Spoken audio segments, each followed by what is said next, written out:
I'm crazy, Captain. Yes. Easy going right there. Look at him.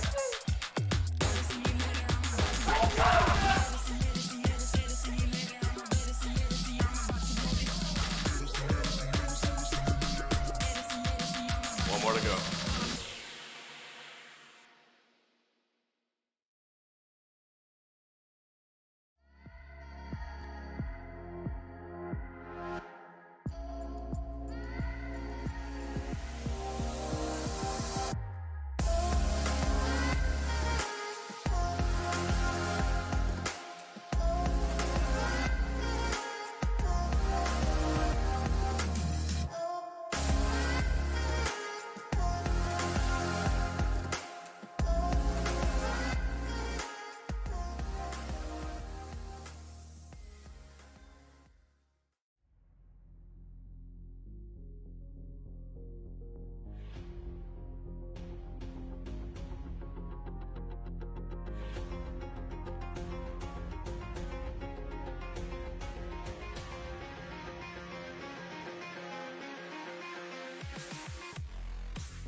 I'm crazy, Captain. Yes. Easy going right there. Look in him.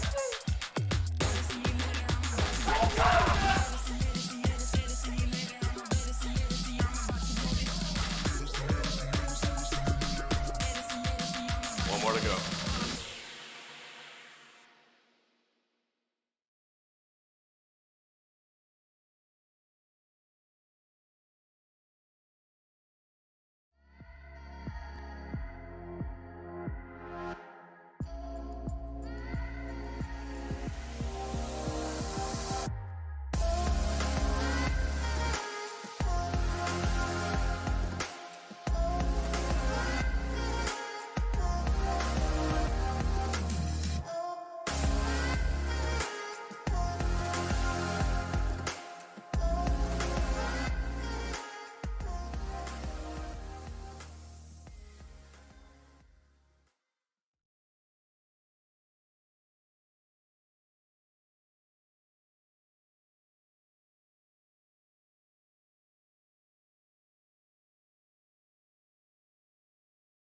Good evening, everybody, and welcome back for another round of the ORL Mobiuz Pro League.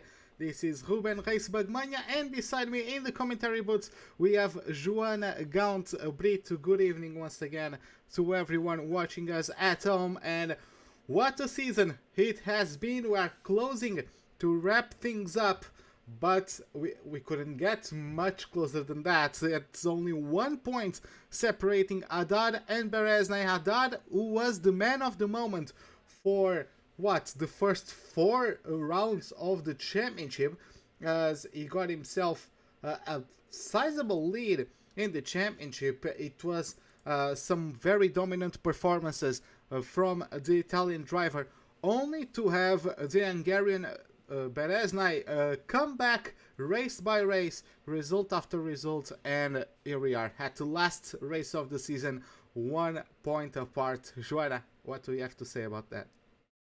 Good evening, everyone. Good evening, Royceburg. Indeed, it has been an incredible recovery from BEREZNAY, helped a bit by some penalties that HADDAD picked up on a few of the last rounds. That definitely did not help the Italians' hopes for an easier end of the season. But yes, they come really close. It's a winner takes it all tonight. Let's see if which way it goes. Really, we'll have HADDAD obviously driving for Williams tonight. That's the main different thing, I'd say. But still, I'm hoping that we'll have a tough but fair battle and that both get to the end of the race. Yeah, of course. Also, in the Constructors' Championship, Aston Martin lost HADDAD, but gained James Doherty, as they have swapped. And in the Constructors' Affairs, McLaren leads with 192 points, and Aston Martin sits in second with 184 points. It's an 8-point gap, so both championships are up for a discussion this afternoon. But, well, we need to keep looking for the remainder of the grid. We've had some brilliant performances from some of the other drivers in our pack. And Joanna, do you see anyone trying to play spoiler to the contenders party this afternoon? Of course, we have another lots of battles going on down the grid. Let's hope that doesn't interfere with any any of the battles do not interfere with the others, that every single driver keeps manages to keep it clean.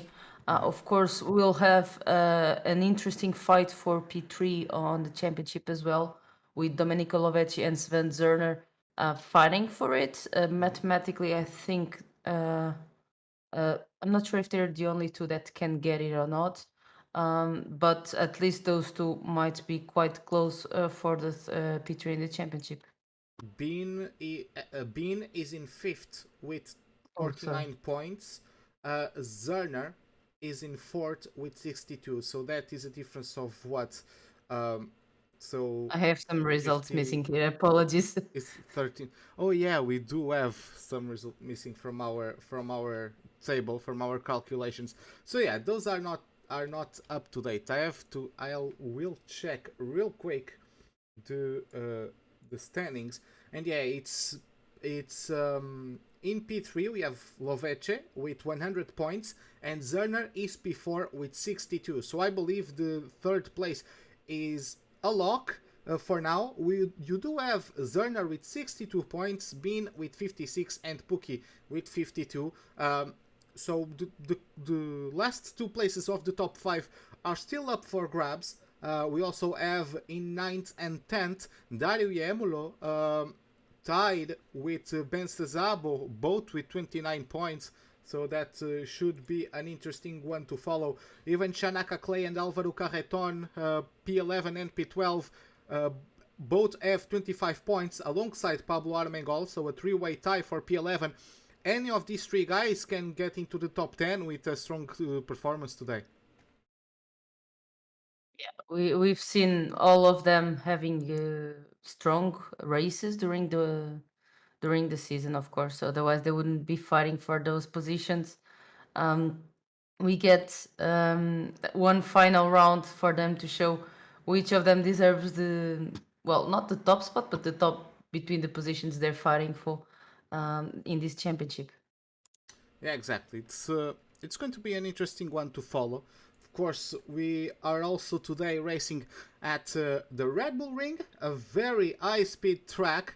One of the shortest laps of the calendar. I would say only Monaco has a lesser distance in a lap, but in terms of time, it is the shortest lap in the calendar, the Austrian one. So it's going to be a fast-paced circuit, a lot of positions to battle.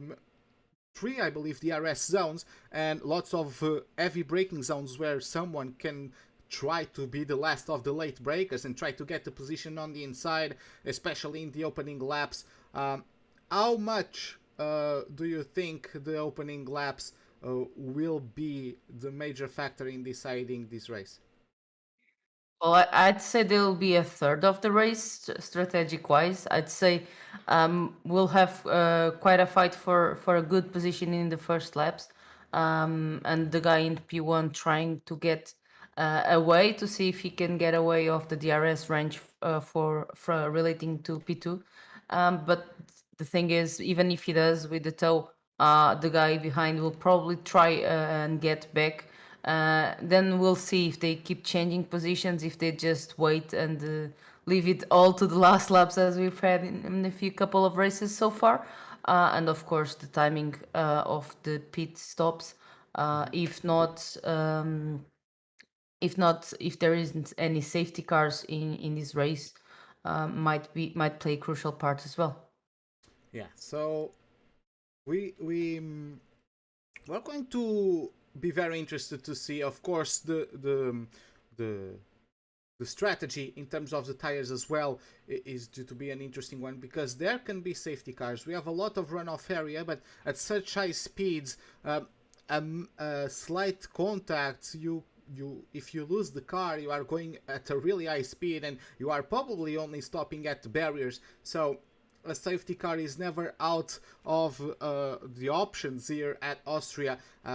It is a tricky circuit, of course, a very, as again I said, a very short one, only 10 corners, but you are really pushing the horsepower of these F1 cars throughout the entirety of it. So yeah, those last two corners as well, especially turn 9, you can really get unsettled. If you hit that inside curb at a slightly wrong angle, you are really sent into the outside barriers if you are not careful. So it is something the drivers have to be on the lookout for, especially in qualifying, because of course you can always recover positions during the race, but in qualifying, a mistake that sets you back could be very important for how the championship wraps up. So it's going to be quite interesting to see how things turn out. Meanwhile, we're still waiting a couple more minutes for the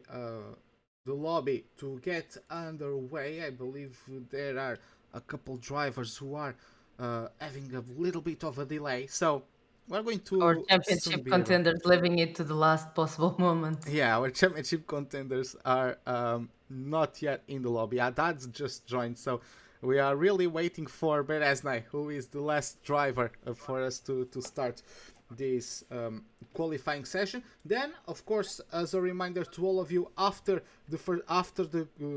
Q3, we are going to restart the lobby because there is unfortunately a known bug where drivers could get fresh tires despite qualifying in the top 10 if we proceed with the lobby as normal. So after qualifying, we will restart the lobby and we will carry on with the race after that.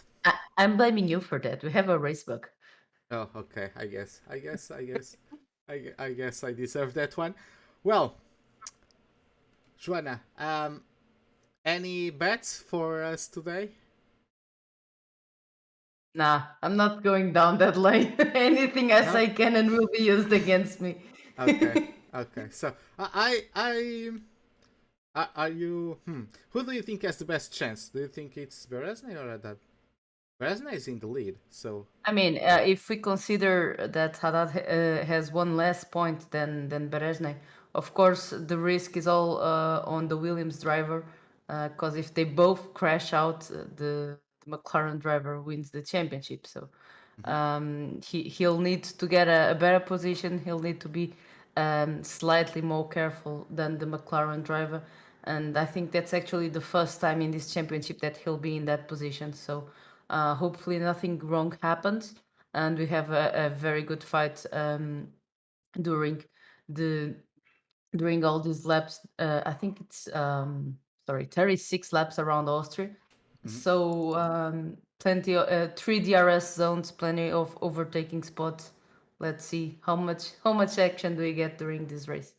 Yeah, of course. Well, my Haddad, he led the entire way. He was at the top of the standings for 9 out of the 10 races we've done so far. At the end of the 10th race, BEREZNAY became the leader. At the end of Silverstone, BEREZNAY became the leader, and it was a really tough battle. It wasn't easy at Silverstone. Of course, all the drivers had to get through drivers that were on the inverse strategy. Of course, also the battle at the end. It was really, if I recall correctly, it was really at the end that BEREZNAY was able to grab enough points to take the championship lead into this last round of the championship. So, yeah, it's going to be all up in the air between these two. It's going to no punches are going to be pulled for sure, and we are hoping for a great display of skill, a great display of tenacity from these drivers, and let's see who is going to come up on top. My bet would be on Haddad, because Haddad, he has really been struggling. Well, not really struggling, but the results haven't come along. Some things have not gone his way in the same way they were in the first half of the championship. So Haddad is probably more motivated than ever to try and beat BEREZNAY. Those two perfectly know each other. They've raced each other multiple times, so there's no secrets between these two. And what do you think, Shana? Okay, if you say Daniele, I hope he doesn't take me wrong, and I'll keep the balance and say Dani. Okay. So we'll see at the end. But either way it ends, of course, it's a deserved champion. Both of them missed, I believe, 2 races, so they were equal even on that. Only a single point making the difference between the two drivers. Yeah, exactly. So, just waiting a few more moments for the qualifying to get underway. But yeah, at least for Paul, do you have any bets for us? No, you tell me your bets. Well, I'm not wanting to do it. I would put BEREZNAY on pole. I would put BEREZNAY on pole. HADDAD P2. I would put Yemulo and Loveche P3 and P4. Maybe not in that order, maybe reversed, but Loveche and Yemulo in the second row of the grid. That would be my bet, because they always have qualified well. They've always qualified well through the entirety of the season. Loveche, I believe he finally got a podium a couple races ago. Yemulo, he has gotten such rotten luck. It's incredible, really. But yeah, he qualifies amazingly, and then something happens. You said BEREZNAY, HADDAD, Yemulo, and Loveche. Yes, or Loveche Yemulo. Those two are The interchangeable. only bet I'm doing is that at least one of these four is going to stay. It's not going to Q3, just to Okay. have something different. Okay. Let's see how that one goes. But yeah, everything is up in the air again. So the drivers are getting ready in the lobby, and in a few moments we are going to get started with our race procedures. But for now, just going to have to wait a little bit longer. We got our bets on. Everyone in the chat, Joanna, I ask you if possible to look at it and try to find out what are the bets of the public here today. Just chat, type away. Who do you think is going to win? Who do you think is going to get pole? And we'll look at that throughout the event, and we'll read some of your bets, if I can call it that. So, without further ado, we are getting started with the qualifying session, and here we are then at the Spielberg track at the Red Bull Ring. 4.3 kilometers, 10 turns, 3 DRS zones at a very high speed track, a very bumpy track as well, so the drivers might be on the lookout for any rear ends of their cars not liking those bumps. Of course, many traction zones, but most importantly, those curbs can and will bite some of our competitors, so they need to be on the lookout for that. Taking a look at our standings, it is Daniel BEREZNAY who leads 1 point ahead of Daniel HADDAD. Then we have Loveche with exactly 100 points in P3, Zerner in P4, Bean in P5 with 56 points, followed by Istvan Puki, Patrick Kruti and Manolo Villar with 44 and 33 points respectively. Yemulo in P9 tied with Ben Szabo, both with 29 points as they close up our top 10. Moving on to the driver standings for the other half of the grid, we have Álvaro Carreton, Shanaka Clay and Pablo Armengol all tied with 25 points. Modesto Mena is 1 point behind the three-way tie with Bernardo Perez in 15th with 22 points, one above Stefano Ramazio. Alessio Di Capua wraps up 17th with 20 points. Then we have Zoltan Boda, Luke Smith and Alexei Morichon wrapping up the affairs of the drivers. Moving on to the Constructors' Championship, we have McLaren in the lead with 192 points, followed by Aston Martin with 184. Then after that we have Ferrari in P3, Red Bull P4, Mercedes in P5. The Brackley team has amassed 59 points so far. Then AlphaTauri in 6th with 48, one above the grooved-based Williams, with Haas in P8 with 18 points, 8-point advantage over Alfa Romeo, as Alpine haven't reached the double digits yet. They have only 3 points in this championship. Now, we can get started with our race, or sorry, our qualifying rather, and Just 1 second, making sure everything is going smoothly. Need to get the sound of the game, and here we have it. We already have some action on the track at the moment. Yes, with Zerner being the first starting his flying lap, and AlphaTauri ahead of him, but I think it will be clear to pass him on the straight from turn 3 down. At the end, to the end of the last DRS zone exactly. The AlphaTauri pulling to the side as Sven Zerner goes for his first attempt. We have 4 more drivers going on their out lap, but still not. Some drivers are also leaving the track, or the pits right now. But for now, quite calm still in Spielberg. Yeah, exactly. Let's see how things are going then, as we have Zerner wrapping up his lap, and we'll have to see what lap time he's going to post. He gets through the line now, and it's going to be a 1:3.6. Meanwhile, we have Yamulo wrapping up his lap, and we're going to take this opportunity to go on board with Dario Yamulo as he goes around the lap of this track. He's on the mediums, so it will be a good first impression of what a lap on the mediums could look like, as he gets himself on the uphill into turn 1, and on the brakes at about 100 meters from turn 1, using that sausage curb on the inside to rotate the car. But of course, you can always be wary of an invalidation. Getting through turn 2 and all the way into the braking zone of turn number 3. The uphill helps the drivers reduce velocity as he gets nice speed on the exit. DRS wide open at the back of the number 28, as it is all downhill from here on in. Braking hard into turn number 4. Let the car rotate through the downhill portion of it, and now smooth on the power up through the gears as we approach now what I believe to be turn number 6, and now it is a combination of turn 7 and 8.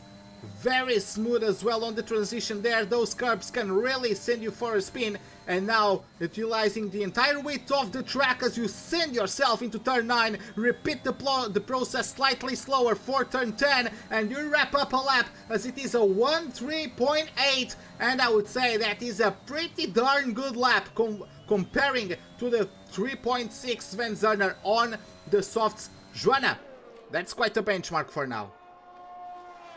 Exactly. Sven putting an example. I'm pretty sure that both his teammate and Daniele will want to beat that time when they eventually get to the track. But Racebug, we have some quite big news sharing by Tomas here on our chat. It will rain during the race. Oh, okay. So that's going to be interesting. Meanwhile, Rookie got himself P6 as he splits the Haas. Now we have, I believe it's Istvan Pukki, but he's only completing his out lap. Alexei Morichon right behind him. And now it's going to be Patrick Kruti on the last couple turns. Let's see what he can achieve. He opens the RS, he crosses the line, and it is P4 from him. And we are going to have Wario. Oh, he's going slowly, he's going into the pits. That was Yamulo wrapping up a second lap.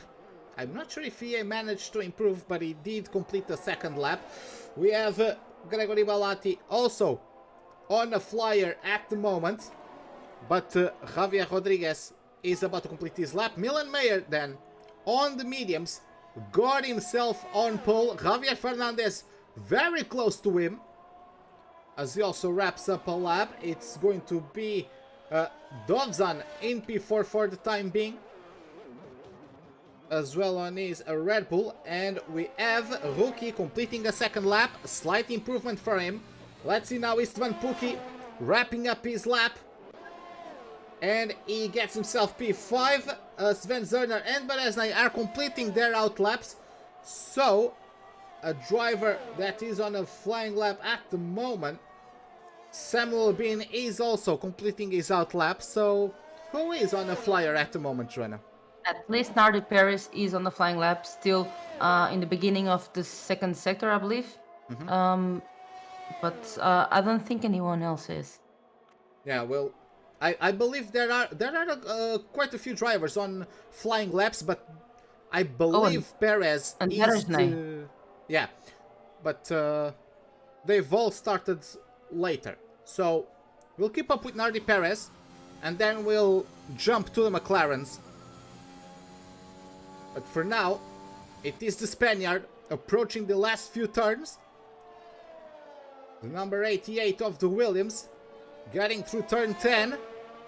Also very easy to invalidate on the exit of turn 10, but he grabs P8 for the time being. Let's see now, Sven Zerner invalidated his attempt, so now we have the championship leader, Dani BEREZNAY, completing his first crack at it. He's on the mediums. What can he achieve? P11, 105.4. Something went wrong with his lap, definitely. Samuel Bean got his lap invalidated. Limitless is on the out lap. Daniel HADDAD is still in the pits. Morichon grabs P14 with the slowest time of the board at the moment. Domenico Lovece also starting a lap of his own. Quite a few slight mistakes on this first attempt, or just trying to get used to the track and its conditions. But for now, I think BEREZNAY is going for a second attempt on the same set of tires. The medium compound, leaving all the softs to the rest of the qualifying session. No need to save them for the race, as we've seen previously. Yeah, let's see how that one goes. BEREZNAY again on a second lap on the mediums. Is he going to the pits at the end of it? We're going to find out. It looks like from the onboard I can get on my second screen, it looks like he's going full beans. Let's see what time he can achieve. P2, great lap for now. And Sven Zerner improves by a tenth. So, good lap from him as well on the softs. Let's not forget it was on the softs though. Morichon gets himself P8. So, nice improvement from him. Quite a big improvement from him. And now we have Domenico Lovece finishing his first attempt. It's P3 for the Italian driver of Ferrari, going for his first attempt on the medium compound, sorry, and it's a 13631. I can't wait for the Q3 and see what kind of times these guys are going to get. Yeah, Ballatti on the softs gets P7. Now it's Limitless, or James Doherty gets himself P13 on the mediums. Behind him is Yamulo, I believe. Yes, Yamulo just wrapped up his outlap. Let's follow now. Who do we follow now? A lot of drivers on the track, but I'm not sure how many of them are actually on a lap. We have Dario Yamulo at the moment, just started. We have Diaz, as we got Figueroa claiming P8, and we are going to have his teammate Bogdan in P17. Samuel Bean wraps up a lap, gets himself provisory pole with a 103.4, and Bogdan gets a 3.7, grabs P12 for the time being. As now we have Milan Mayer wrapping up his out lap, and oh, there's a spin, and that's Doherty. Doherty spins coming out of the last corner. And that could prove costly, Joanna. He needs to go again on another set of tires. And he lost a tremendous amount of time as well. At least he managed to keep his car together and is able to bring it back to the pits. In the meantime, we have our rookie finishing his attempt. He was improving at the end of the second sector, and he was 17, now he is P2. Exactly. Meanwhile, Daniel HADDAD has started his lap. The Williams driver is currently in the middle sector. Let's see then what he can pull off as he gets through turn 7 and 8. Samuel Bean gets out of the way. And now he didn't use as much of the curb on the entry as Yamulo did on our first onboard lap. Nonetheless, he still gets P2, 103.4. Good lap from him, challenging Samuel Bean for the time being.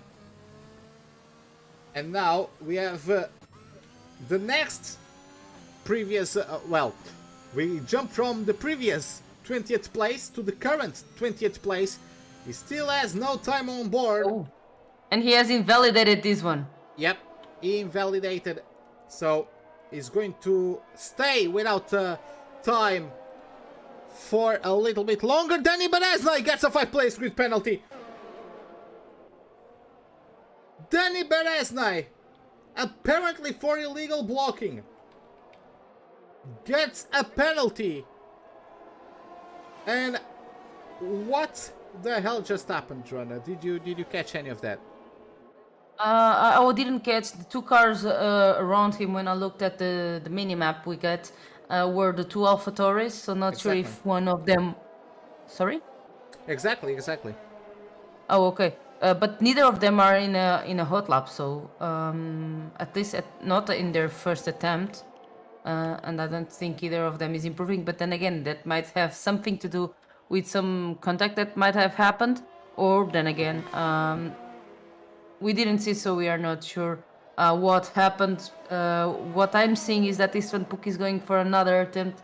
I believe this penalty will stand even with the lobby restart, but let's see what the race control says. Yeah, we'll have to wait for a steward's decision, perhaps. Again, we have no idea what happened. Probably BEREZNAY will appeal that one, and some decisions will be made. Yeah. From my experience, usually the guy that gets the 5-position penalty is not the one at fault.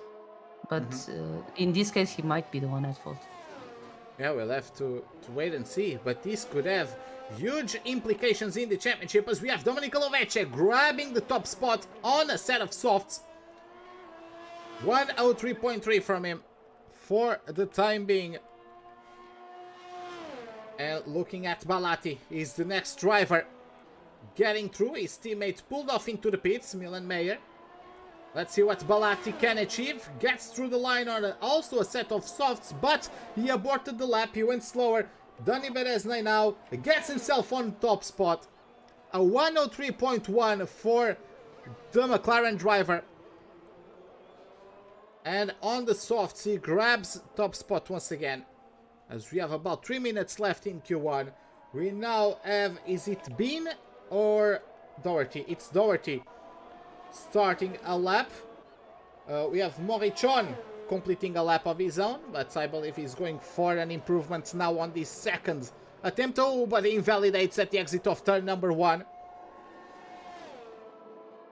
Coming through the last corners, we have Jernes Dozvan. Hopefully that's how you pronounce that name. I've never seen it before, so apologies for any incorrection.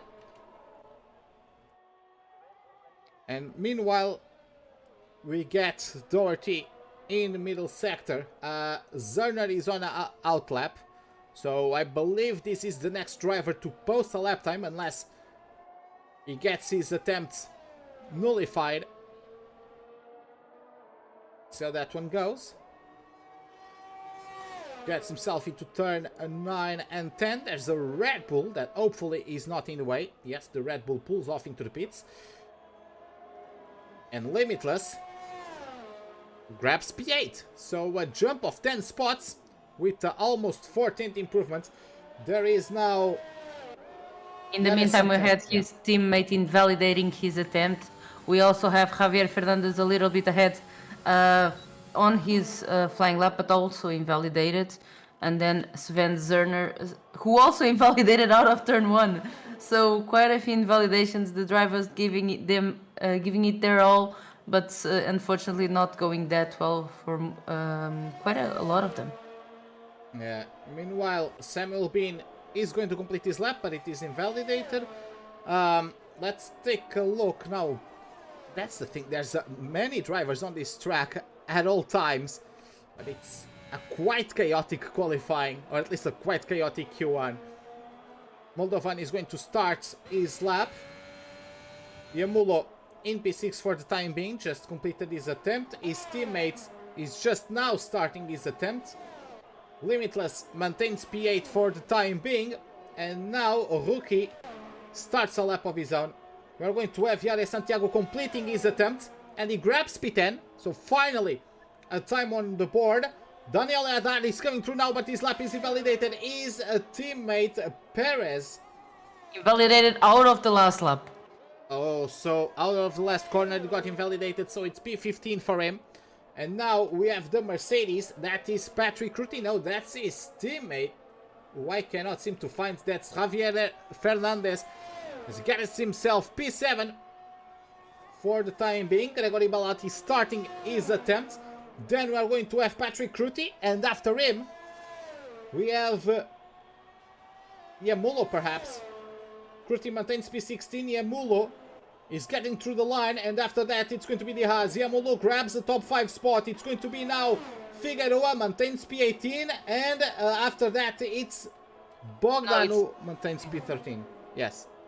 Sorry, I got them swapped. The worst part for Perez when he invalidates on the last lap is that he invalidated both that and the next attempt. So it's end of qualifying for him, and he's on the danger zone. He's on P15. Yeah, exactly. Perez does not improve again. So things are getting mighty tight for him. Fernandez invalidated his attempts as the checkered flag is shown to the drivers. We have Gregory Balati trying to get out of the last few spots, but his lap is invalidated. He is going to get knocked out. In the meantime, we had Ivan Figueroa losing control of his car at the end of the second sector. It's the end of the qualifying session for him. Both AlphaTauris passing by him right now, but it's the end of the qualifying session for Firer. Yeah, exactly. Now we have Bogdan trying to escape elimination, but he does not improve. We have Wario now getting through the last corners. Oh, he goes into the pits as well. Rookie is probably satisfied with this before. Goes back into the pits. And behind him, is that Perez? Perez is also getting into the pits. Zerner, P11, is probably going slowly as well. Yes, he is. So I do not believe there are any drivers at the moment on a flying lap. So I think this wraps things up. Yes, it is wrapped up now. And it is Bogdan Moldovan, Nardi Perez, Gregory Balati, Ivan Figueroa, Alexi Morichon, and Wario, who got knocked out in Q1. And as I mentioned, Nardi Perez getting that invalidation was game over for the Williams driver. He won't be able to make company to his teammates. Right now we have 2 McLarens on the second qualifying session, only 1 Williams on that session. yeah, exactly. So unfortunate start for Perez, but this wraps up Q1. And we are going to have to proceed to Q2. But yeah, Daniel BEREZNAY with that penalty. Again, this could change things massively in the championship. We really have to wait for the steward's decision on this. Will the penalty stand or not? Because we don't know what happened. Probably the stewards will have to analyze in real time the issue. And Joanna, quite interesting stuff from so far. Daniel Haddad got through on a set of mediums. I believe he went out on a set of softs at the end, but did not improve. So It doesn't really make any difference. yeah, no, but just from the standpoint of is he maybe just trying to hide his game? This track will improve, of course, and some drivers are more comfortable on the medium compound than the softer, but of course, probably not giving it his all as soon as he realized that he was safe from staying in qualifying session number 1. Yeah. Do you see anyone trying to qualify on these mediums into Q3? Well, if the indication that we had is true, that will race in the Rain. sorry, that it will rain in the race. That's a surprisingly difficult for me expression to say. I don't know why. It's the second time I miss it. Yeah, if that's it's true at the beginning of the race, then I see no point in trying to get into qualifying session number 2 with the mediums. I'd say it would have made more sense if they were going to use them that they use in Q1, where 15 drivers get to advance to the second session. Yeah, now, Joanna, could you maybe take a look at chat and see their predictions for the battle for pole? And what have been the opinions of the public so far? The chat is quite calm for so far. A couple people cheering on Danny Bereznay. Two of them commentating on the 5-place grid penalty that apparently has no reason for it, that it's unfair. We actually have someone asking if we're Portuguese, so our accent getting a bit out tonight. Yeah, we are. And then the information that it's a wet race, so not much action on our chat so far. People get their predictions in. Now we have someone saying Haddad on pole, so interesting to see some of Haddad's fans as well here with us tonight. Let's see in the end who gets it right. Yeah, so we do have... We are both Portuguese, so I guess our accent maybe just got exposed, but yeah. Now, looking at the on-track affairs, Zerner got his lap invalidated. Danny Bereznay is on a flyer at the moment, right behind him. He might actually get a bit of cooperation from his teammate, as he gives him a bit of tow. They are on the mediums, so it's going to be an interesting one. Patrick Root is the first to cross the line, gets a 104.0. After that, it's going to be Dovzan, sorry. But that is for starting his lap, and Bereznay grabs himself the top spot for the time being. Bodgan now crosses over the line. What lap time he can achieve? He got himself invalidated. It's Javier Fernandez now getting through the line, but he is lifting off the throttle. Dario Mulo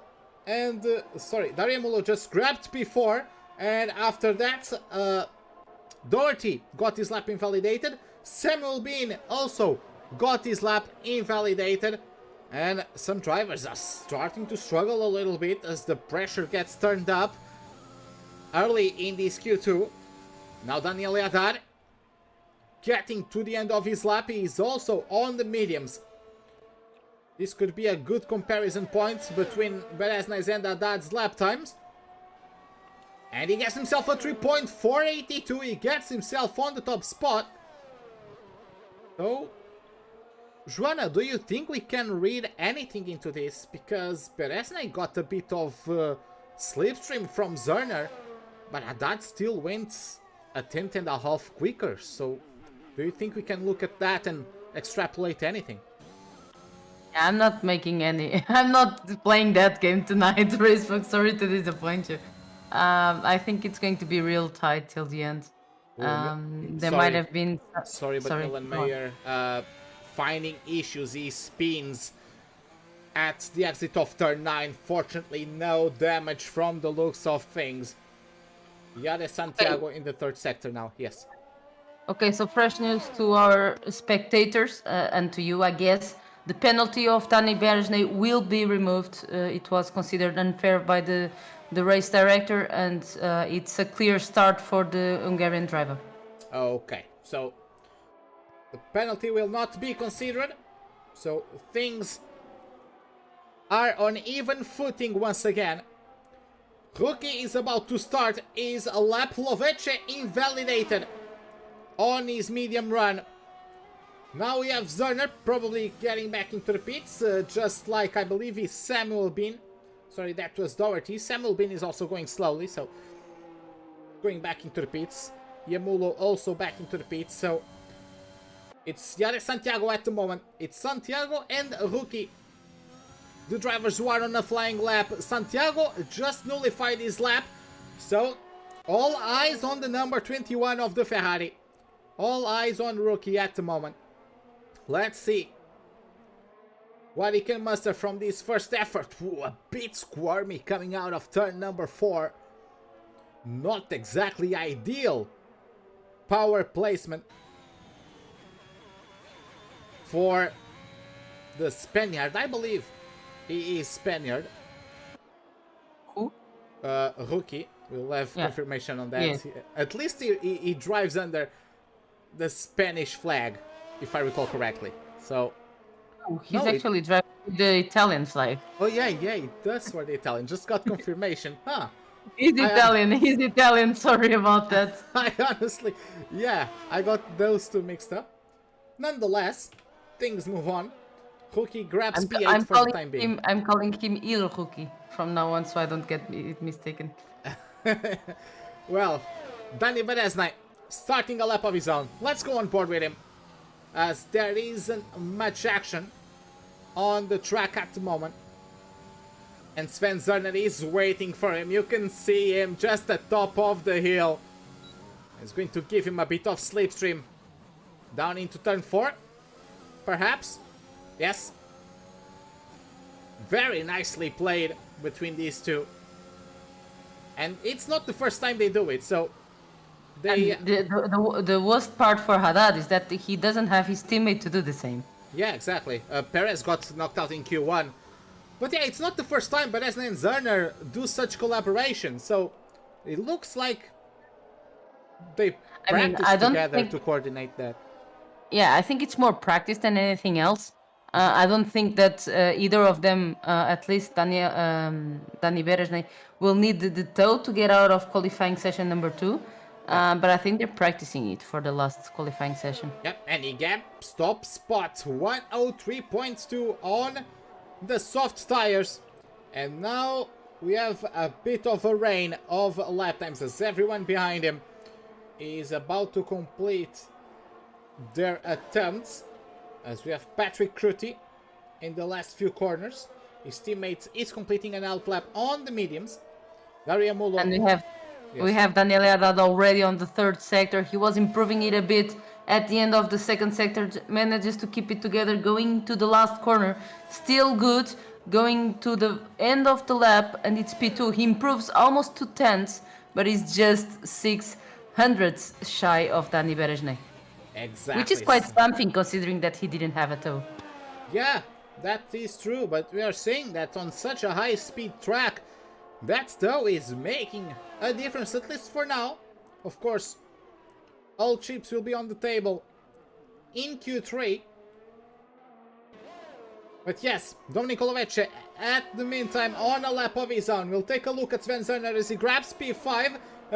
Bodgan gets P10 for the time being. We have Doherty just grabbed P6.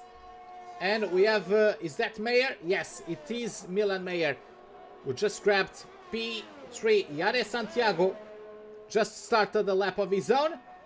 That is, Fernandez pulls himself back into the pits, so it's going to be Yamulo completing a lap of his own, and after that his fellow Italian Domenico Lovece. Yamulo does not move up the table, but what will happen to Lovece? He grabs P6 with a 1.3.4. So decent showing from him at the moment. Surely he does want to improve on that. Samuel Bin currently through the middle sector, but I am not sure if he's going into the pits or not at the end of this. In the meantime, his teammate is the one who carries on into the pits. So let's take a look at Dovzan, as he improves to P8, if I am seeing that correctly. And after that on the track, we don't really have anyone on a flyer once again, unless Yamulo, no, Yamulo invalidated. Rookie is in the pit, so it's Lovece. Is Lovece? No, Lovece is also slowing down, pulling off into the pit lane. So it is Yernej Dovzan, who is currently perhaps on a lap. He might be also one of the drivers who pulls off into the pits at the end of it. And we have Javier Fernandez getting into the track to start his outlap. Yeah, Dovzan looks to me like he is slowing down. Yeah, you can see 0.3 of fuel on his steering wheel, so yeah. The drivers get their cars as light as they possibly can to extract. Which is not easy in this track, because as it is such a short track, the game usually gives you a bit extra fuel. Yeah. So you have to be pushing from the start to burn it out. Yeah, exactly. Or at least try to over-rev the engine. Yeah. But Fernandez, let's go on board with him now. He's currently starting a lap. Darriamolo, oh, he went for a third lap. I wasn't expecting that one. But on a third lap, Darriamolo grabs provisory pole. And just look at that. Oh, Javier Fernandez gets himself invalidated out of the first corner. Not ideal in the slightest. Sven Zerner will be the next contender, as he's about to start a lap. Behind him is Yare Santiago, then Samuel Bean, or at least one of the two Aston Martins that are currently out on the track. Let's confirm that one. Yes, it is Bean behind Santiago. But moving up into Sven Zerner once more. And we need... Where it is? There we have it. The timing graphic. Forgot that one. And we are going to have him settle down. Ooh, a bit of a lockup there on the right front. Entering turn 4. We probably lost a bit of rotation through that corner. Probably less than half a tenth, but nonetheless, everything counts. Oh, and it's actually aborting. Yeah, it's actually aborting. So let's jump into Yare Santiago, who got this lap invalidated once again. And now we jump to Bean. We jump to Samuel Bean, who is P6 at the moment. Behind him, I believe, is Javier Fernandez on a second crack at it. But we will confirm that in due time. Here comes the Aston Martin now of Samuel Bean. And he grabs top spot, a 1-3-1-3-5. Let's see now, is it Fernandez? No, that is Kruti just starting a lap of his own. We have Istvan Pukki also starting a lap, and Darriamolo is out. Darriamolo has retired in the pit lane. So that's how confident he is on the quality of that lap. In the meantime, BEREZNAY invalidating what I think was his second attempt. But Daniel Haddad's ahead of him, still going good. Now in the third sector, not sure how much time he was taking at the end of the second sector, but we'll see it quite soon. Approaching the last two corners of this circuit, still managing to keep it just within the limits of the track and jumping to P1 with a 1-3-1-2-3. It's first position of the second qualifying session for Daniel Haddad. Yeah. We can't really call it pole in Q2. Exactly. Now we have a lot of places changing rapidly. Zerner jumped to P8, then got back down into P10 where he started because of the improvements of Rookie and Doherty. Bogdan moved up but then got dropped down into P13. Domenico Lovece also got shoved down by Istvan Pukki, who got P11. So yeah, the lap times coming in very, very fast. Javier Fernandez also not getting the best of showings. Things are not going right for him as he spins and collides with the inside wall of turn number 8. And how lucky is he to not get terminal damage at such a high speed corner, Joanna? Yeah, Dani BEREZNAY jumping to P3, one of the drivers finishing their last attempt. I think it's Patrick. No, it's not Patrick. It was Javier right behind, but returning into the pit lane. As does Bogdan. It's the end of qualifying for him. He probably felt he wasn't improving enough. In the meantime, who is improving is Istvan Pukki, giving it his whole. The Red Bull driver crosses. He's going to cross the line. He crosses the line, but it's still P12. He doesn't improve the time, and he's out of qualifying session. Yannis Santiago also invalidated, so he is out. Things, I believe, out of 5 or 6 attempts, he has only validated one single lap, and that was the lap that got him into Q2. And Racebug, all the practice of this world won't be enough, because Dani Bereznay will not have Svenzer in the third qualifying session. Yes. It's 1 versus 1. Yeah, it's mano a mano at the moment. And it's going to be very interesting to see. Also, Samuel Bean with a great performance at the moment. Maybe you could confirm for me, Joanna, but Bean hasn't had the greatest of performances in terms of race results. He went through a rut in the middle of the season. But now, P2 for him for the time being. Of course, this is not final, but this could be an indication of better things to come for the Italian, for the Spaniard of the Aston Martin. Less than a tenth separating the top 5. It's maybe some can say that is expected at such a short track, but nonetheless, it is very impressive to see from these drivers. Then Jernej Dozvan, Patrick Kruti in P7, Limitless P8, Lovece in P9, and Rookie, his teammate, wraps up top 10. So Lovece, I would expect him to be a little bit further up the grid, since he usually gets us qualifying performances in the top 5. Maybe he still has something to save. Maybe the long break between the previous round and these rounds took some effect on him. Not sure. But of course, anything can happen now in Q3. We've seen a couple drivers already get beaten by the treacherous nature of these curbs. And Joanna, any considerations as we get into Q3? As we mentioned, it's going to be 1 versus 1 into a third qualifying session. If we look at it, I think only the Ferraris and the Aston Martins have both cars into the third qualifying session. So good job by the Italian and British brands. Actually, both drivers from Ferrari are Italians, and the only who in the British team only, Samuel Bean, of course, is not British, he's Spanish, as we mentioned. I believe that Samuel only missed the points in one of the races. Not sure about the last two races, of course.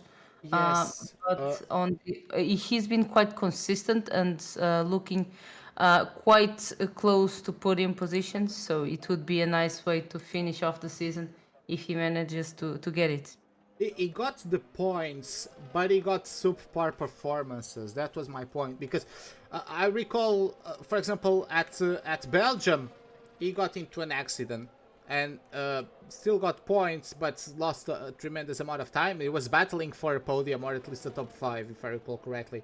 He got Technically, contact. he got a point, not points. Yeah, but right. yes. But he was battling for a podium, I believe, and he got involved in an accident into Lecombe at the end of the Camel Straight. And the same could be said for Bereznay, and I think it was El Rookie.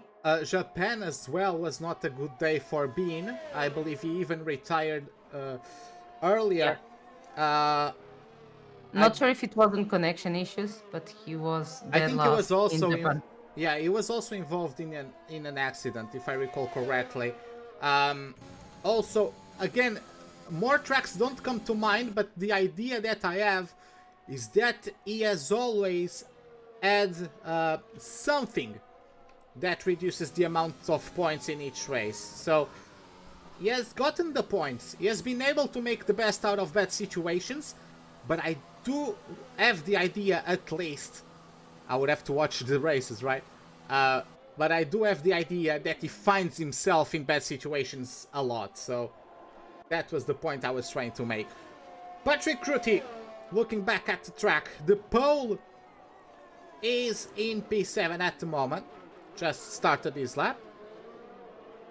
Further on the order, we have James Doherty, just started a lap of his own. Oh my god, that rear end was not compliant one bit. Managed to keep it on the dark stuff though.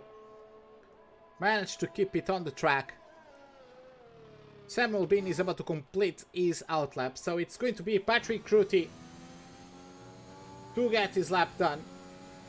And after that will be Milan Mayer. There's a bit of a queue behind him, but that's the trio of Italians of Yamulo, Ruki and Lovece who are completing outlaps. So Cruty got his lap invalidated, unfortunately. Let's jump to her Hungarian Milan Mayer as he gets through the last few corners. Let's see what kind of lap time he can achieve, and he gets the first time with a 103.4. Dovzan answers with a lap time 10 seconds slower, so something mighty wrong went on with that lap. It's Doherty now, getting through the last corner, and he's also not going to get a good lap. Danny BEREZNAY is about to start a lap of his own, so we are going to jump into Samuel Bean's Aston Martin. Car looks stable through turn 7 and 8. Let's see now the approach to turn 9. You could look at where the white line was, just utilizing the full extent of the racing surface to grab top spot. 103.307 for him. Now here come the Italians. Yamulo got his lap invalidated. It's going to be Ruki, and after that Domenico Lovece. Let's see what Ruki can achieve. He gets through the line now, and the first Ferrari gets P3. What about the second? Got his lap invalidated, unfortunately. Daniel Haddad just starting a lap of his own, and Dovzan, is he going for a second crack at it? Looks like he will, and he grabs himself P3 on that second time of asking with a 103.5 for him. And Limitless, or James Doherty, also improving massively his previous lap. 103.6 though, maintains his position as Joanna BEREZNAY got his lap invalidated into the second sector. Yeah, it was quite early on his lap. Getting ready and set up for another attempt. Him and Daniele left the pit a bit later than the rest of the grid. So let's hope this doesn't affect his last attempt later on. Right now we have Daniele Haddad pulling all the purple sectors so far. In the meantime, we have Dario Yamulo going for P1. And Daniele Haddad invalidates out of the second to last corner. Going for another one. Thankfully it wasn't on the last corner, so he's able to immediately start another attempt. Our two top contenders with a bit of trouble in this in the beginning of this third qualifying session.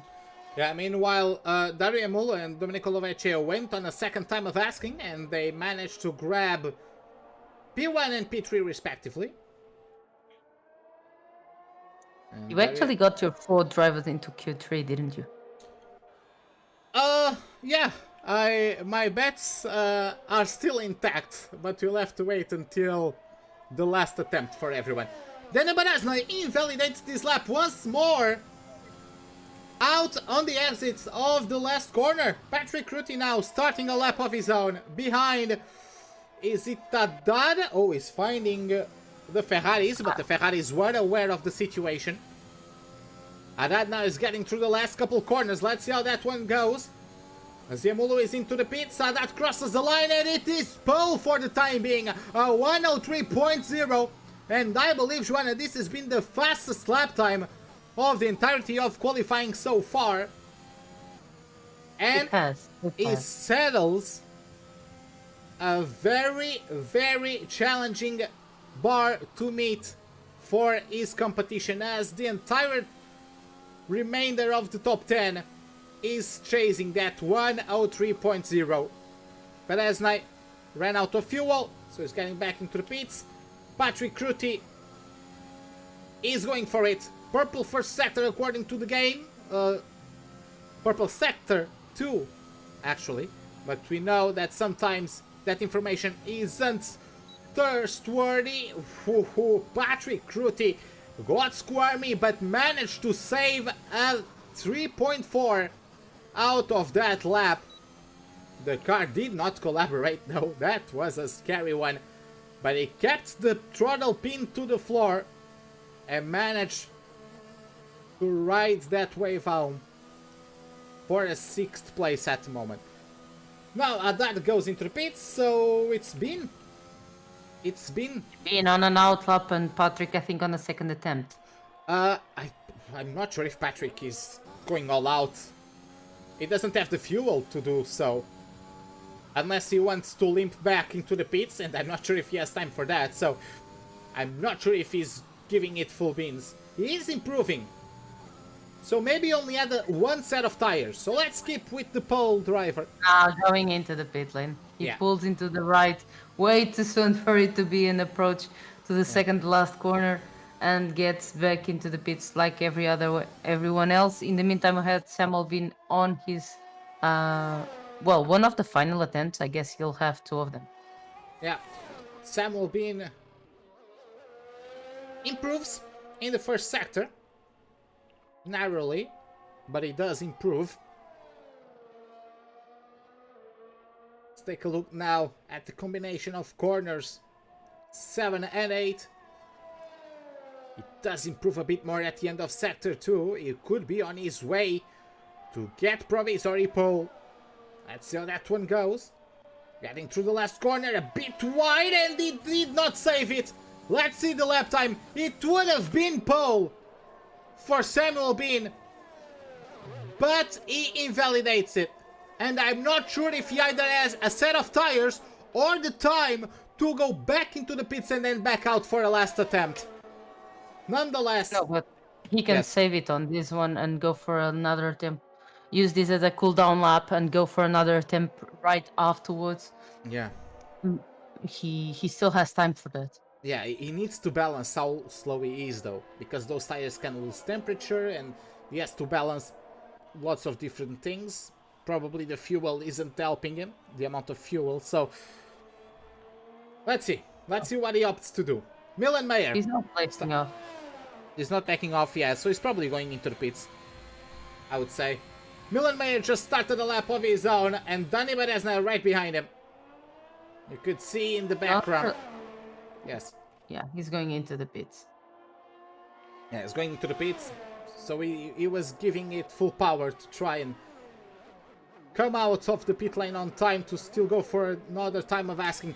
Milan Mayer, the rear, not being cooperative, coming out of turn number 3. And now Milan Mayer has a bit of work to do, once again under power over the curb. The car did not enjoy that one bit. Another correction for the Hungarian. Speaking of Hungarians, Danny Berezna is right behind him. Let's see what Mayer can achieve. He had to hesitate there and he aborts his lap. He got wide on the transition between turn 7 and 8 and he had to lift off. He aborts his attempt. Now it's Danny Berezna. He just chucks it into turn number 9. Repeats the process for turn 10. And can he get it on the top step? Yes, he does. 103.032 for him. And Daniel Haddad has his answer primed and ready. He is improving as well. Can he get into the 102s? I believe his Delta says so. At the end of the second sector, we have 1 minute left in this qualifying session, and there are no secrets anymore. Here he comes now through the last corner, opens the RS, and the number 92 grabs pole position with a 2.9 for the time being. He could still get nabbed by one of his rivals, but a strong lap by the title contender. Joanna, what do we have to say about this chaotic last laps, as we have Loveche and Kruti about to wrap things up as well? I think that's it from both Danis. We have Domenico Lovetti crossing the line only for P4 only. It's an expression, of course. It's a very good time, that's not my point, but not getting in the middle of the title contenders. We'll have them right next to each other on the grid if nothing changes in these last moments of the third qualifying session. We have Milan improving his time and finishing his second attempt on the tires. It's enough to go for P8. Gains 1 position on TRL Limitless. The Alfa Romeo driver with a good qualifying session, I'd say, at least for his for considering the competition. Yeah. So, at the moment, I am correcting my prediction, but Samuel Bean could still play spoiler. Let's not forget, he got himself out there, and he got purple in this first sector. I'm not sure how much he improved by, but he's purple in sector number 1. Let's go on board with him now. Could he play spoiler and force Danny BEREZNAY into the second row? Force Daniel HADDAD into the second place of the grid. Bean gets now into turn number 6. At the end of it is the end of the second sector. He improves by 2/10. Could this be it for the Spaniard? He gets now into turn number 9. A bit of yellow flags, but he won't be boarded by that one, as that is Dozvan getting back into the pits. He replicates the maneuver between turn 9 and 10, opens the RS, gets through the line, and it is P2 for Samuel Bean, and he splits the title contenders. He puts BEREZNAY into the second row of the grid. And Joanna, this is not what BEREZNAY was intending for the end of this qualifying. Look at that, 12 thousandths of a second separating second and third. Daniel HADDAD, the only driver penetrating the O2s at the end of this qualifying. What a lap for the ages, I would say. Very good lap from Daniel HADDAD, starting the best way possible. Not being right with Danny BEREZNAY right beside him might prove as an advantage, but then again he'll have him right behind him, so not sure if he misses his launch. It might be quite a tricky situation for the Williams driver, but then again the pressure is all on Danny BEREZNAY, that will have to pass his former teammate and then attack Daniel HADDAD for the championship. Whew, that was a session and a half, ladies and gentlemen.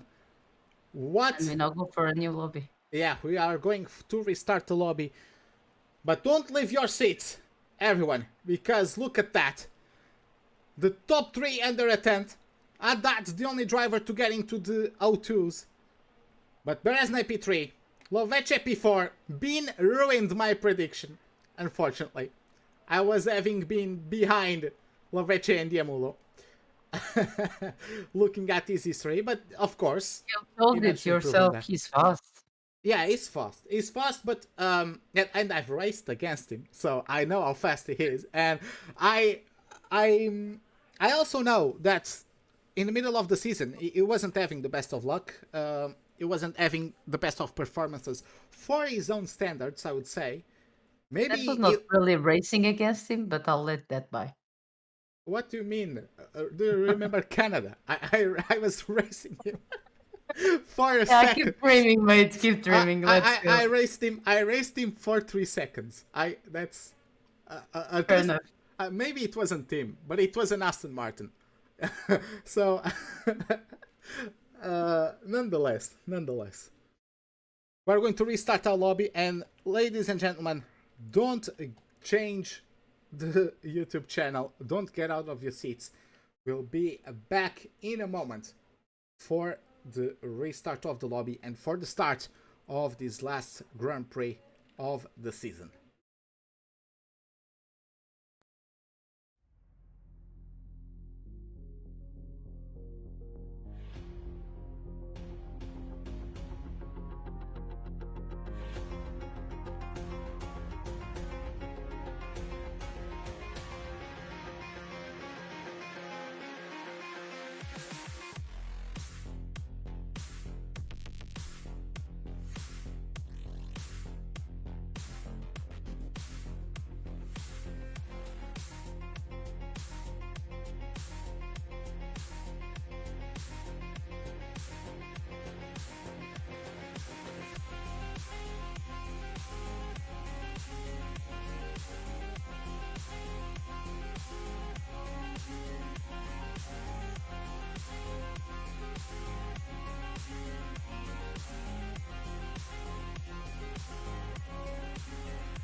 I'm crazy champion.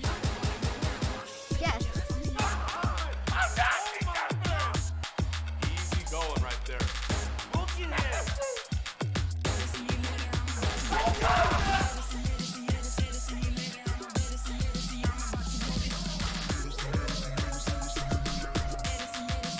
One more to go.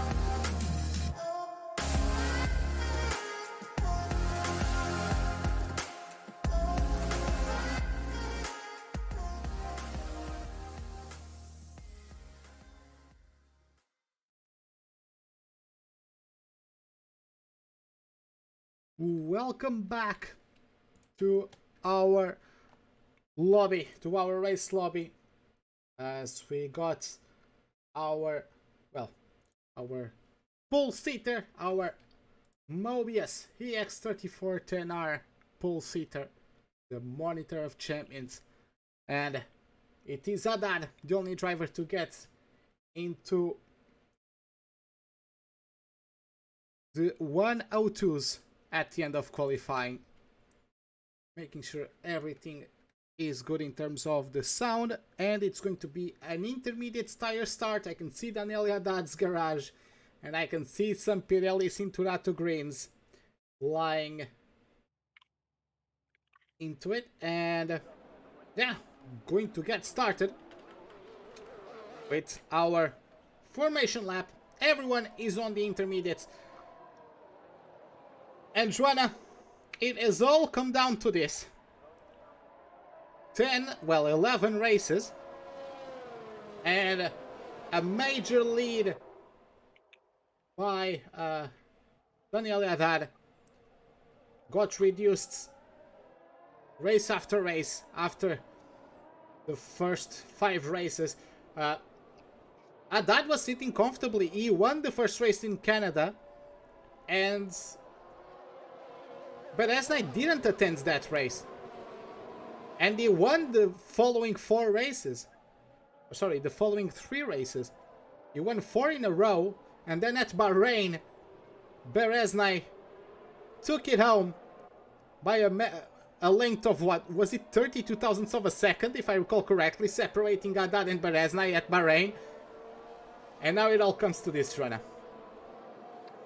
Yeah, quite interested in seeing what Samuel Bin's strategy will be. Let's not forget that he still has a very real shot at Sven Zerner's positions, especially considering that the McLaren driver is starting from outside the top 10. So very interesting to see how he will deal with the first corner.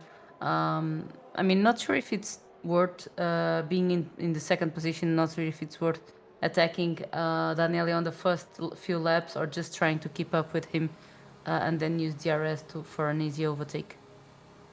Yeah. So we have our P1 and our P3 lining up with the remainder of the field. Well, I'm interested to see as well what Bogdan does, as if I recall correctly, this is his debut. Also, Dovzan, Jernej Dozvan, also I believe this is his debut, with an impressive 6th place. And there we have, our grid is formed. And there you have it, 1, 2, 3, 4, 5 red lights. Lights out, and away we go for the Austrian Grand Prix. We have a slow starter from Dario Mulo, and it's going to be Hukic side by side with Lovece. Also side by side it's BEREZNAY and Bin. BEREZNAY has to concede insides to the Aston Martin, who holds on to P2. It's HADDAD from Bin, from BEREZNAY. Domenico Lovece looks like he got a better exit and is going to challenge the top of the table sitter, the championship leader. Dani BEREZNAY goes defensive into the inside. The Ferrari is challenging him. Further back, Rookie got a good start, but he got overtaken by Yamulu and Dovzan. And is battling Milan Mayer for P7. It's still a great battle at the moment, with Dani BEREZNAY side by side with Domenico Lovece. The camera work wasn't really helping me there, but they are still side by side coming out of turn number 4. It's going to be the inside line for the number 29 of the Ferrari. Looks like the momentum is bigger though on the outside for Dani BEREZNAY. He holds on to P3, and Dario Molo tried to sniff an opportunity. Samuel Bin got all kinds of discombobulated coming out of turn number 8, but we have Gregory Balatti out of the race. Virtual safety car, and Joanna, not even the rain served to cool everything down at that start of the race. Chaotic one, but everyone kept their composure. And this virtual safety car is going to complicate a lot the lives of Rookie and Zerner, who got both penalties for jumping the start, were coming into the pit lane, and then the virtual safety car came out and they were forced to stop, so they didn't really get the drive-through done. They'll have to go through the pit lane again. Yeah, they did have front wing damage, I believe, as well. At least Zerner, yes. Zerner has, yeah, Rookie I'm not sure, but at least Zerner got damage, so it was going to the pits either way. But well, a bit of a breather. And now we'll have to take a look and see when will the virtual safety car period come to an end. Rather soon, I would say. But those virtual boards. Oh, finally they go great. Another drive-through. It's Zerner with another drive-through. Can the driver get 2 drive-throughs? Yes. Yes, he has to serve 2 drive-throughs, basically. But you can accumulate drive-throughs. But we have green flag racing once again in Spielberg, here at the Red Bull Ring. And it is HADDAD from BEREZNAY. Everyone is on the intermediates at the moment. Jared Santiago started P15, is already up to P11. And is pressurizing Patrick Ruti at the moment. Samuel Bean up ahead, pressurizing the leader of the race. Nothing to come from that just yet. Jared Santiago, though, he launches himself on the inside of that battle. Nardi Perez got squirmy on the rear as well. Javier Fernandez could take advantage. Now he's too far back, but Nardi Perez is going to have prime witnessing position to the battle between the Pole and the Spaniard as they share turn number 4. Kruti didn't make it easy, but Santiago did have the inside line and grabs a point position paying spot. Yeah, me talking about DRS before the race when we had said that it was going to rain was unfortunate, but we have BEREZNAY really close to his former teammate. He knows, sorry, to Daniel HADDAD's former teammate. It's an old Aston Martin 1-2 at the moment, but of course the now Williams driver ahead. Danny probably is going to try to get rid of the Spaniard as fast as he can. He needs to stay close to Daniel HADDAD. Yeah, let's see. BEREZNAY takes a peek. Nothing to come from it just yet, but it is very interesting just to go on board with these massively talented drivers and just try to figure out how they approach this situation. Domenico Lovece not too far behind. Daniel HADDAD, he is quite healthy on resources in battery charge, so everything is going smoothly, I would say. Of course, it's never easy, but a bit more straightforward than everyone that is behind him having to overtake in a situation where you don't have DRS.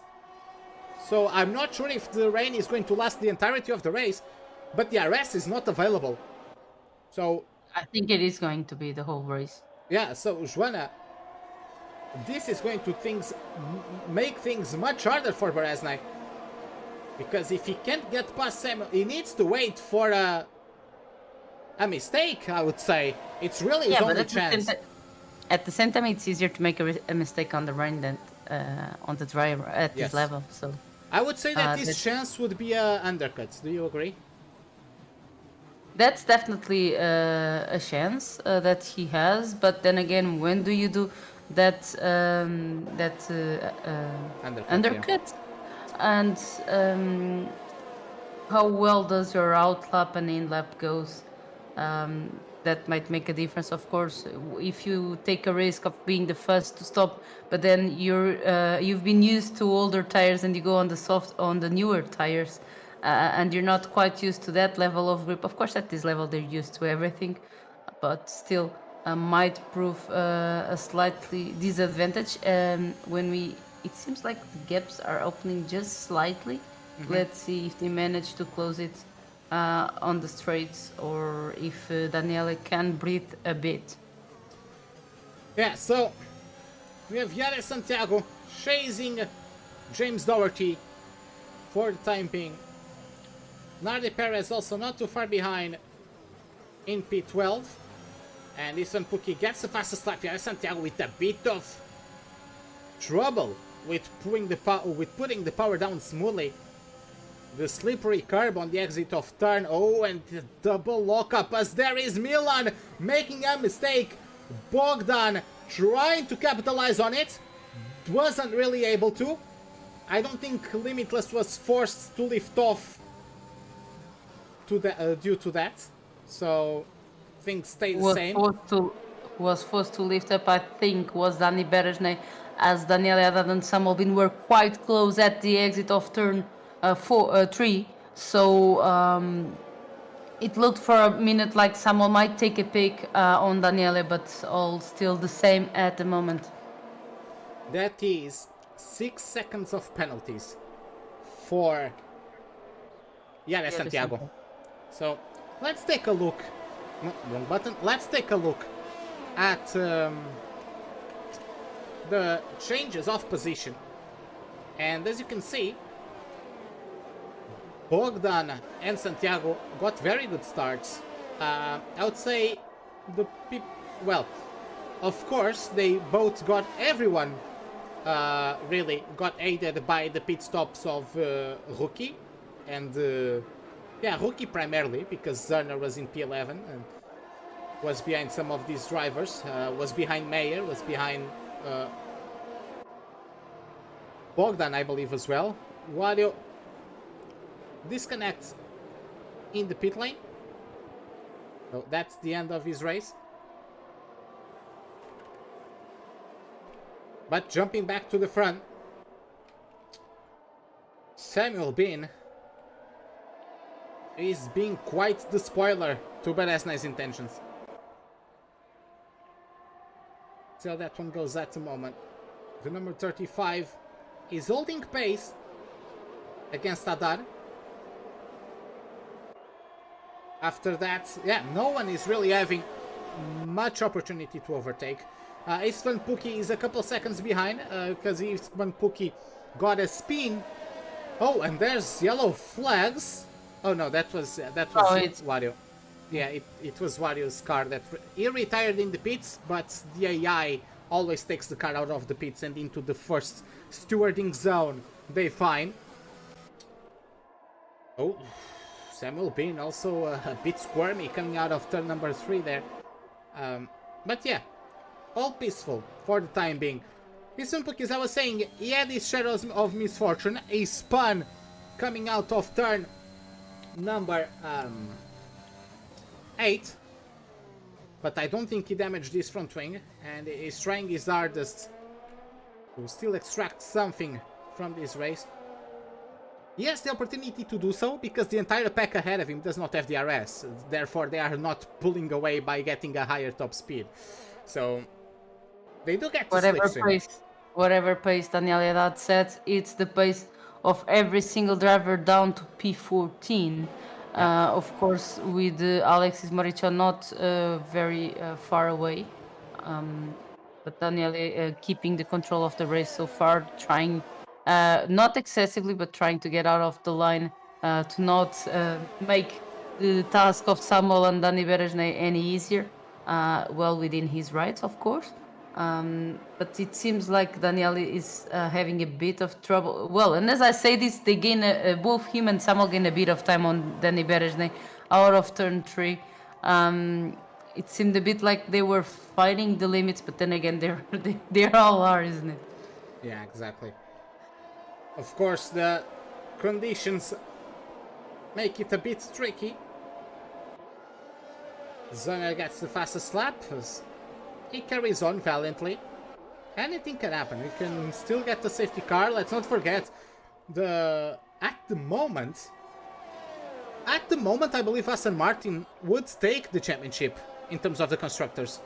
I'm not sure. Joanna, could you take a quick look and confirm when you can? Let me know. But at this point, Aston Martin could potentially be the championship, the virtual Constructors' Championship leaders, as I believe they came into this race with an 8 points difference. Advantage to McLaren. It's still advantage to McLaren. Okay.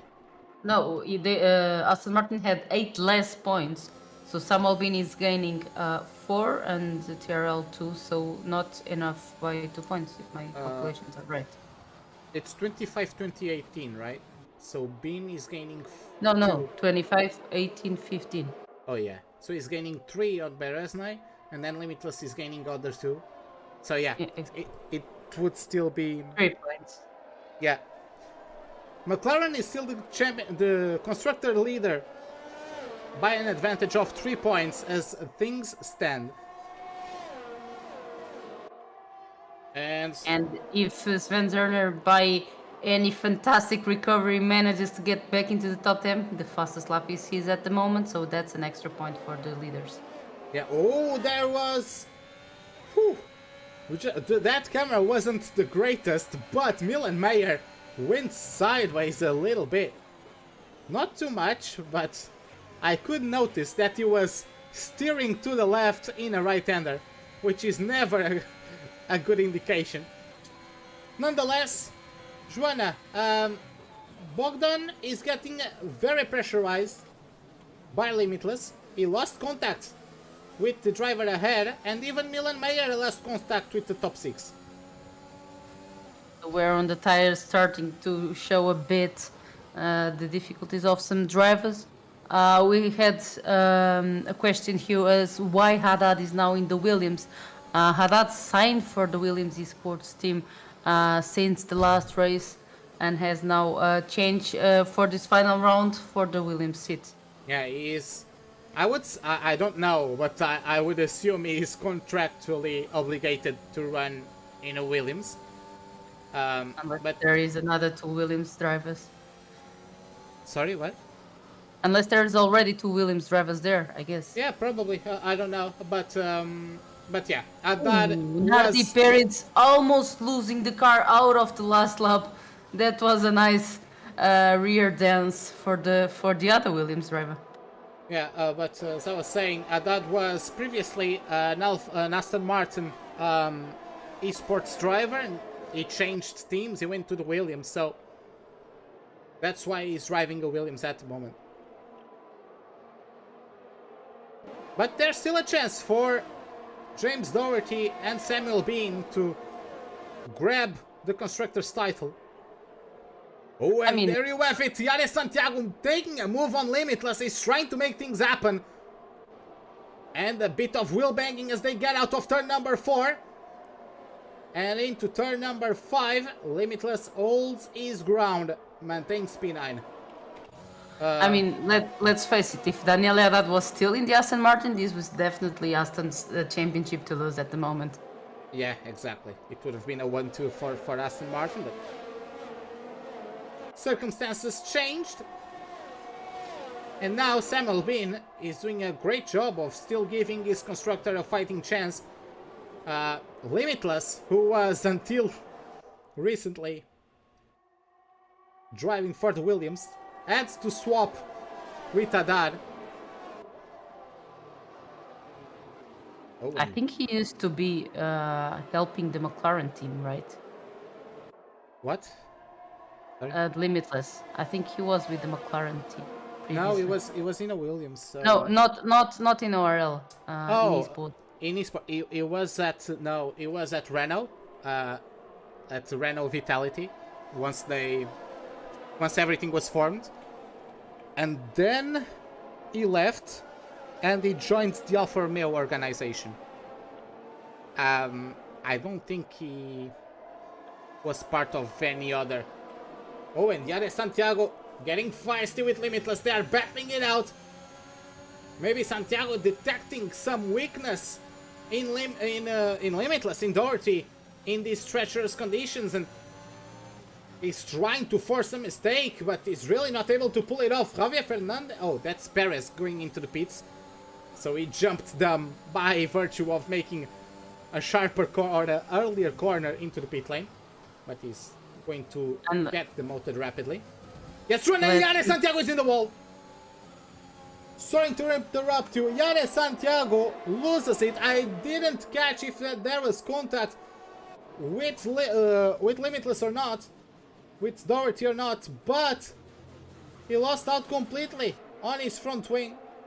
It is not entirely gone, but he has damage on the left-hand side, so it could have been worse. Even with the force of that impact, I really have no idea how these drivers have been able to continue. It was Fernandez in qualifying as well, with a very high speed impact, and he only broke off his front wing, so I guess F1 updated these cars to behave as if they had a titanium chassis, I don't know. Nonetheless, he's going to limp back into the pits. Up ahead, Samuel Bean has disconnected from Haddad, and this could be Bereznay's opportunity. Haddad gets the fastest lap, this is probably the best opportunity BEREZNAY has to overtake, because BEREZNAY now has a stronger slipstream over BEAN than BEAN has over HADDAD, because HADDAD is further away. So, Joanna, this is BEREZNAY's opportunity. Not sure. I mean, we had the first couple of drivers stopping in the pit lane. Not sure if Danny will do the same or try to do the opposite in the free air, just trying to get away and then stop and get Daniele to and getting out ahead of Daniele. Let's see who blinks first between these top three. But Samuel been effectively losing quite a bit of time to his former teammate. This might be bad for Dani BEREZNAY, because if he can't pass the Aston Martin driver, he's losing time to Daniel HADDAD. Not sure if he shouldn't have pitted. Let's see how things goes. I'm sorry, I have to pause. But I had to take care of something real quick. Now, yeah, BEAN hasn't been able to bridge the gap, so BEREZNAY is probably looking to go on the offensive. Not really able to do so just yet. Well, he's definitely on the offensive. At least for us, it looked like he was locking his front tires, so he's definitely on the limit of the grip on his McLaren car. Yeah, he has done it so many times. Yeah, the drivers are really on the limit. Unless there is some sort of difference between what we see and what the driver is actually doing, or how the car reacts to his inputs on his game as compared to what we see.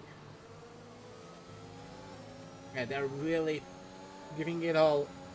Overtake, full boost for BEREZNAY, but I believe BEAN is doing the same. Yes, BEAN is doing the exact same.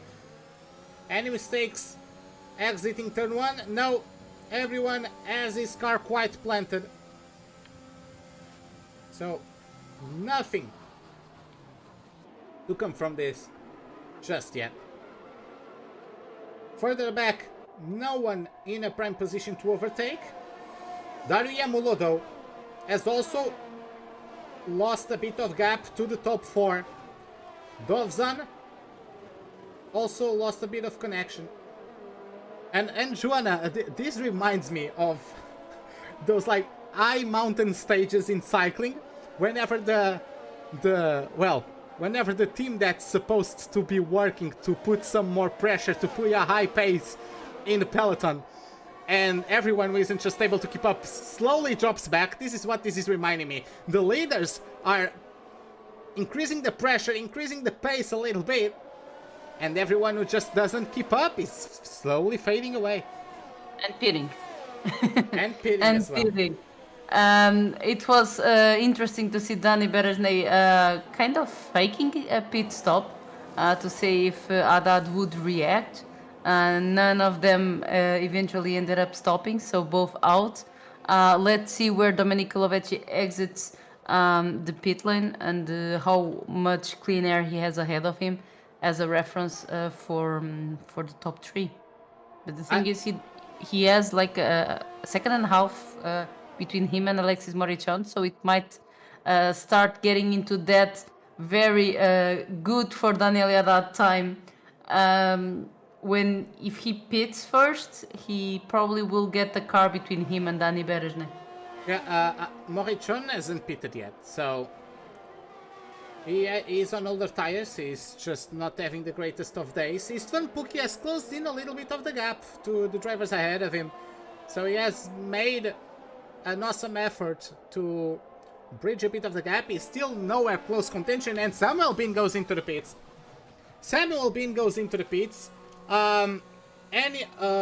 Bogdan? Yeah, Bogdan goes into the pits as well. There you have it.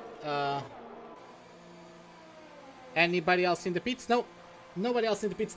I'm interested to see. Perez, I don't think he closed too much on Lovece and Yamulo. But he was in that battle, started by Limitless and Yade Santiago. Santiago also went into the pits, trying to undercut James Doherty, or Limitless. But I'm not sure if Perez gained anything on Doherty. He gained on Santiago, who just got the fastest lap. He undercut Santiago. And he undercuts Bogdan. I'm not sure if he's going to be able to undercut Doherty. If he undercuts Doherty, he gets into the top 10. And that's not good for the title of the constructors, as that regards Aston Martin. But it's interesting. It's an interesting development to keep our eyes on. I mean, this is what Dani Bereznay has been waiting for. He has no one between him and Daniel Haddad. It's only on his hands right now to get to the Italian driver. He doesn't really care if he gets out behind Samobin as long as he gets no one between him and Daniel Haddad, even if it's for a lower position, because it's 1 point between them. If they're equal, I believe the championship will go Daniel's way because he has more wins. So Daniele just needs to keep close to Daniele Haddad. This 1 second might be what Daniele needs to pit and get a car between them. That's the crucial Santiago part. is out. I'm sorry, but Santiago is out. It's Oh, in the but pits. it's in the pits. Okay, I thought he crashed out of the last corner. No, it's in the pits.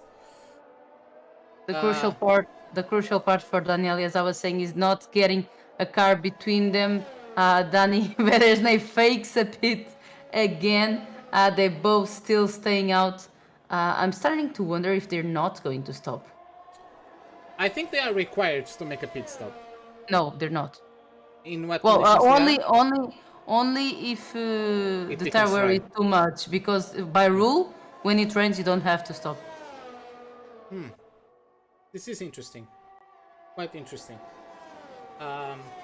Will the tires last though? I have no idea, but even Figueroa gets penalized. Trust me, I've lost the race by that rule, so... What? Sorry? I lost the race by that rule because the two guys ahead of me, behind me, didn't stop, and then they ended up being ahead of me. Okay. Now, looking further down the order, Patrick Crutty hunting down James Doherty. But Doherty is holding his ground nicely. Let's take a look at the drivers who have already pitted. 18 seconds separating Daniele Haddad from Sam Albin. Yeah, I think Bean, if the top two is going to stop, Bean takes the lead. Bean has a penalty, but he's up for the win at the moment, or at least Yeah. Domenico Lovece is. Yeah, it depends on whom. If anyone at top pits, or if the guys at top pits and allow Bean to be the new leader, I think Bean got enough distance from the current leaders, not from Lovece, but I believe They really don't care about the race win tonight. They just care about being ahead of each other. I mean, not quite. It's a bigger goal. They just want the championship, and for that they just need to be ahead of each other. Yeah. And in Daniele Haddad's case, at least in P10. Yeah, exactly. So it's tough to call because I think these top 8, because they haven't pitted. I believe they are committed to not pitting. I think they are truly committed to not pitting. And as it stands, Just imagine one of them getting a puncture at the end of the race. oh, that would be something else, really. But yeah, as it stands, Aston Martin have not done enough to claim the Constructors' Championship.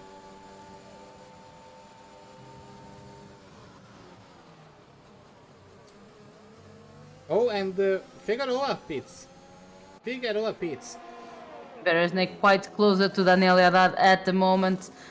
He managed to close 6/10 of the 1.1 second gap that he had to the Williams driver. He's now very much closer to the Williams driver. Samuel keeps gaining time on these two. He's now less than 18 seconds. I mean, around 17 and a half seconds from Haddad. So not sure if it was only Haddad who... Ooh, and Danny Bereznay having to correct the wheel. And that allows Haddad to gain a couple tenths on him again. Out at the beginning of the third sector, having to correct the trajectory. And that's costing a bit of time to the McLaren driver. Yeah. No, Bereznay, from what I can see, Bereznay has more battery charge than Haddad, so it's going to be interesting in a direct battle between these two. Dario Mulo got penalized, so if it turns out that the drivers must pit due to the tire wear rate, Lovecia could be in the cards for a win. But yeah, it's so hard, especially for the drivers. If they are not... I believe this top 7 is committed to not pitting, but... Wow. Absolutely just wow. The smoothness that's required. I believe this track isn't the smoothest in terms of tire wear, if I recall correctly. So it isn't very punishing. You just have to do more laps on each tire, in this case in their only tires, because it's a shorter track and you do more laps, but it's not very punishing, the lap itself. yeah. Well, the medium to high speed corners do tend to require more of the tires over time, and overheating problems could also appear, of course in the rain. The possibility of those is a bit more limited. Nonetheless, all eyes on this battle. But let's move on to the battle between Kruti and Doherty. Patrick Kruti still hunting down the Aston Martin. But the Aston Martin is doing very well to keep his position. Just surviving at the moment. Racebook, I'd like just to leave a word to our current P3, Jerney, probably, or Jerney. Dobson, I'm sorry, I can't say the name. It's the first time he's racing with us, and he's up for a possible podium. Yeah, he did have a quite convincing qualifying performance with getting P6. And of course, the rookie dropped down due to the incident. He dropped down at the start. And yeah, Dobson has just been consistent. He's not able to keep up with the leaders, but still, valiant effort from him. He's being pressurized by Milan Mayer, so that one hasn't ended the battle possibly for P3. So he's been put to the test by Mayer. And at the moment, what's the flag he races under? It's Slovenian or Slovakian? I'm not sure. I believe Slovenia. Okay. So the Slovenian driver is currently doing a good job on his debut. We also had, I believe, Bogdan has also. It's also been his debut. Yes, Peter, so he went down into P13, he got undercut by Nardi Perez. He can still overtake Morichon, because Morichon hasn't pitted, so he has much older tires. But also a debutee on his first performance. He did, I believe he also qualified in the top 10, so also a valiant effort. At least in qualifying. I can never understand if Daniele goes so suddenly to the right because he's losing the car, or just to get out of, to not give Dani Bereznay a tow. It's so sudden that at the first glance it seems, oh my god, Daniel is going to lose the car, but he's going in complete control. Now, of course, I don't know the tire temperatures, so these tires overheat at a much lower temperature compared to the dry tires. We could see it on his steering wheel if you go on board, but for me it's too tiny. I cannot read those numbers. I couldn't read the temperatures on the steering wheel. Which temperature is good? I think on intermediates 80 is overheating. So I think it's about 75. I'm not sure. I definitely can't see it on the Williams. The McLaren is good though. Yeah. Unfortunately, we aren't getting the most action. We had Santiago trying to make something happen, battling it out with James Doherty, but because of the rain, the RS isn't enabled, so we are not getting those massive battles we are used to seeing around here. This ends up being a track where you really only have the optimal racing line. And no other approach is as good. So yeah, it's really about putting the pressure on your opponent and hoping he cracks, because I don't see any change going on. Meanwhile, I would like to be in Samuel Bean's head in the second he understood that the top two weren't going to stop. Yeah, right. Well, the top 7. Actually. Yeah, exactly, the top 7, especially considering that he was up for a kind of easy podium and he's now in P8. Yeah, Istvan Pukki, currently P15, gets penalized for exceeding the track limits repeatedly. It's always funny when someone says, I hope Danny will win, because they're both Dannies. Yeah, right.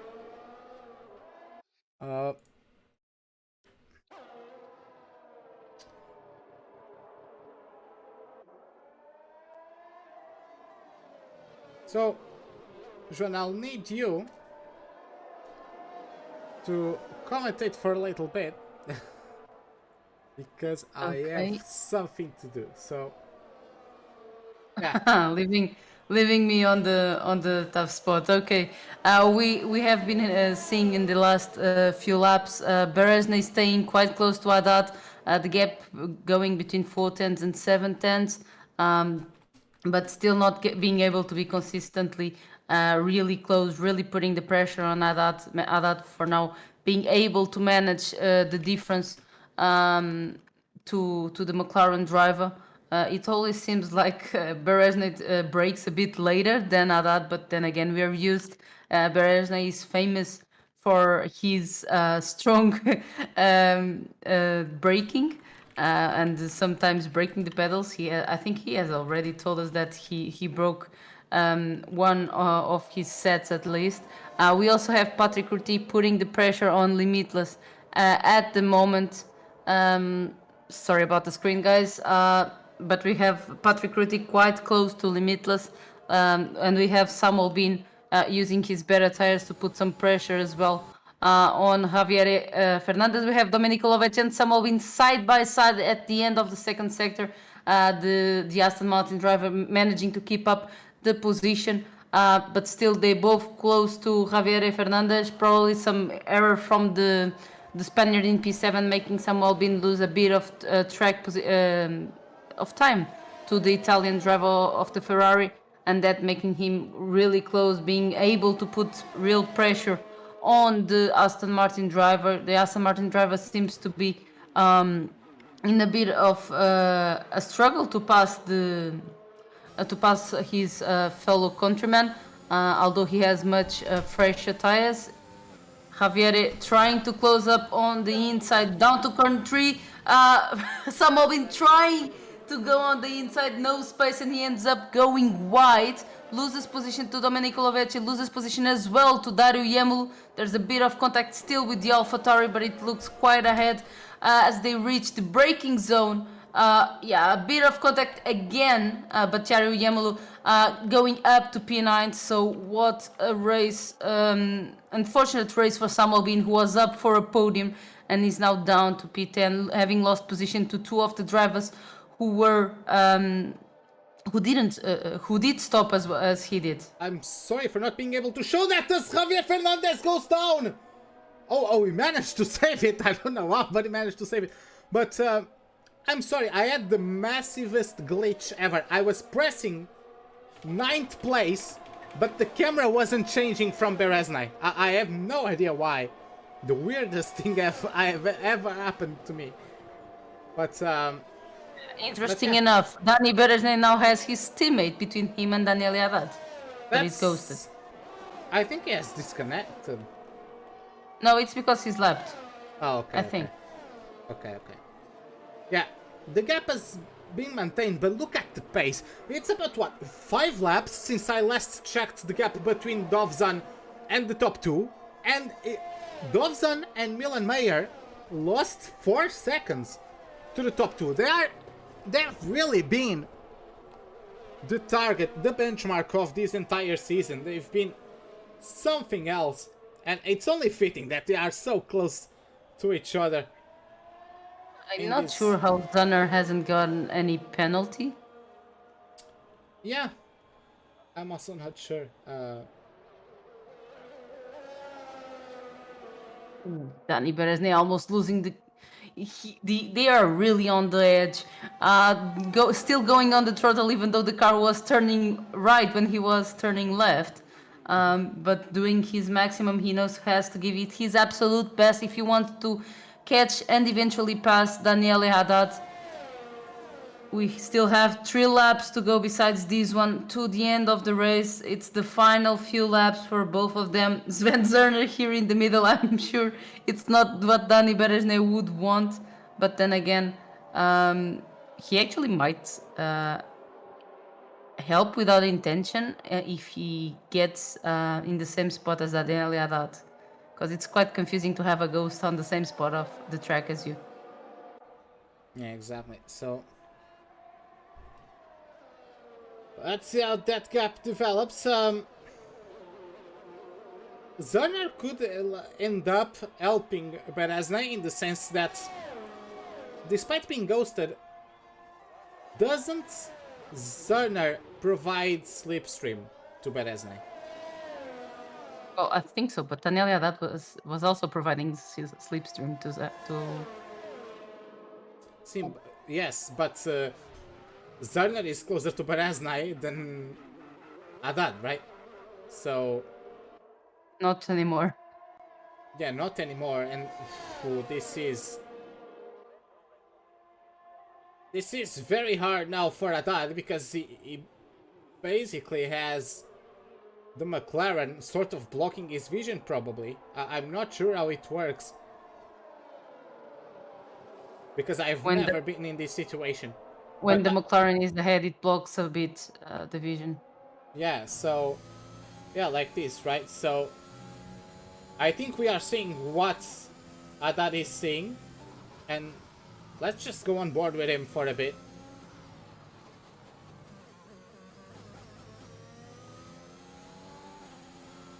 And yeah, I can see the McLaren creeping in a little bit, and Haddad has lost 3 tenths on this lap alone. Probably due to that. Let's see how things develop. But for the time being, they arrive turn number 3. And Haddad is still the leader. Last 2 laps of this race. And everyone is giving it their all. Haddad has a battery charge advantage over Dani BEREZNAY. BEREZNAY was on the straights before turn 4. He was at below 10%, while Haddad is a bit more comfortable on his resources. Domenico Lovecchi is glued to Patrick Cruti, but without a chance to overtake just yet. But Slovece is... Oh, there's contact and Kruti goes wide. Yamulo says thank you very much and overtakes as well. Just a bit of contact there into turn number 5. And that's all she wrote for that instance. I believe Kruti... Did Kruti go into the pits? I'm not sure. Not sure, Race, but we're on the last lap of this championship. With Daniel Haddad having more than half a second of an advantage in Dari BEREZNAY. He just needs to keep it together. He just needs to bring the car home and he will be this season's champion. Yeah, it will... It's interesting because now Zerner unlapped himself because he had much more battery charge, so he just went full beans with overtake mode and pulled away. I mean, Daniele knows he only needs to defend the position on track, so he might have been the one to lift off the throttle because he lost a bit of time to Dani BEREZNAY in a certain part of the track. In the meantime, I think we have a Red Bull. It's fun booking. Look the position. Joanna, I'm sorry to interrupt, but nonetheless, there you have it. After a hard 4th season, Daniel Haddad is crossing over the line to take home the win of the Austin Grand Prix. And ladies and gentlemen, we have a champion. Daniel Haddad is our ORL Mobiuz Pro League champion. And what a season has it been. What a battle these two have put throughout the season. What a spectacle. It went right down into this last race. They were 1 point apart, but at the end, Daniel Haddad pulls through with the win. Absolutely fantastic performance from him. And in P2 is BEREZNAY. Dovzan got a puncture. Dovzan got a puncture on his front right, and he lost out on the podium on his debut. What an heartbreak for him. He got a puncture on the front right and lost out on a podium on his debut. It's Milan Mayer who gets P3. That's something else, Rana. Really something else. Now, Nardi Perez got Driver of the Day honors, but we're going to get our podium. And there you have it. McLaren, they become, if I recall correctly, they become Constructors Champions. But it is Daniel Haddad who had lost the championship lead at the end of the previous race. He led the entire championship until that race at Silverstone. He lost the championship lead and he came back. All the drivers took the 1 month break, there or thereabout, and claim the top spot for Haddad.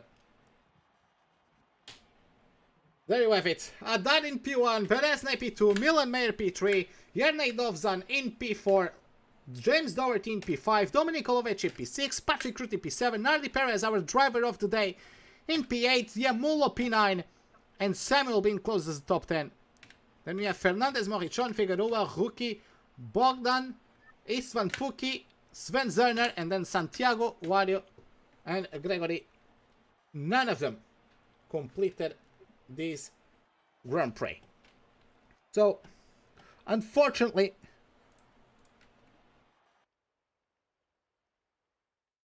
we are going to have the opportunity to talk to the champion. And we are going to have the opportunity to talk with what's his name? I forgot.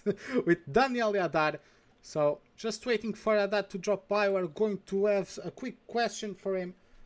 And how can you forget the name of the champion? because I'm doing a lot of stuff at the same time. I'm sorry, but it's yeah, it is what it is. I'm really sorry, but now just have to wait.